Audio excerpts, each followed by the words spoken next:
For 5 straight years, every challenger tried to steal the crown of pole vaulting from Mondo Duplantis and failed. But in Tokyo 2025, something shocking happened. The bar was set at 6.30 meters, and on his very first attempt, Mondo crashed out. The stadium gasped, the king had stumbled. On the second attempt, disaster struck again. The bar fell once more. 2 failures, 1 chance left. Suddenly, the throne was shaking. Then came the final run. Silence in the stadium. The stadium gasped. Was this the night the king would finally fall? A sprint, a launch, and Mondo soared into the sky.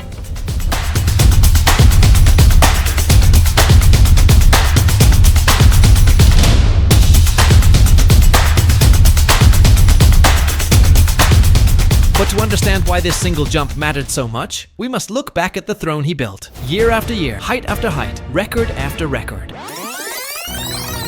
Armand Mondo Duplantis wasn't just born into pole vaulting, he was forged in it. His father, a former vaulter, his mother, a Swedish heptathlete. The pit was his playground. By the age of 7, he was vaulting higher than kids twice his age. By his teens, he was breaking youth records that had stood for decades. The signs were undeniable, a prodigy destined for greatness. When most athletes dream of making their first senior championship, Mondo was already redefining the event. In 2020, he soared over 6.18 meters in Glasgow, erasing Renaud Lavilienie's long-standing record. It wasn't just a win, it was a coronation. The world had a new ruler, and the bar would never be the same again. But greatness isn't just winning once, it's defending the throne. When challengers come again and again, hungrier each time. From 2020 to 2025, Mondo defended everything. Olympic titles, indoor crowns, outdoor championships, and each defense made him more than a champion. It made him inevitable. But inevitability creates pressure. Rivals study you, they close the gap, they wait for weakness. And in 2025, that pressure grew louder. The year began in Nanjing, at the World Indoor Championships. While others stumbled, Mondo soared over 6.15 meters, his 3rd consecutive indoor world title. The throne looked safe, yet outdoors, cracks began to show. Emmanouil Karalis of Greece cleared 6 meters with increasing confidence. Kurtis Marschall of Australia chased close behind. The challengers were real. Commentators whispered, Mondo isn't untouchable anymore. And as Tokyo approached, the question wasn't whether he was great, it was whether he could still be king.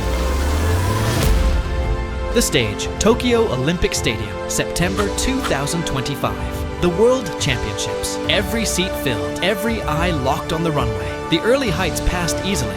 5.70, 5.85, 5.95. Mondo floated. Karalis matched. Marschall stayed alive. The drama was building. Then Karalis cleared 6.00 meters. The crowd roared.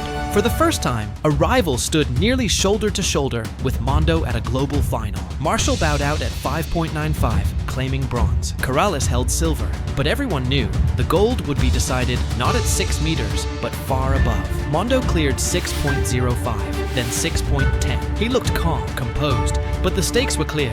History demanded more. And so, the bar was raised to 6.30 meters, a height no human had ever conquered, not even Mondo himself.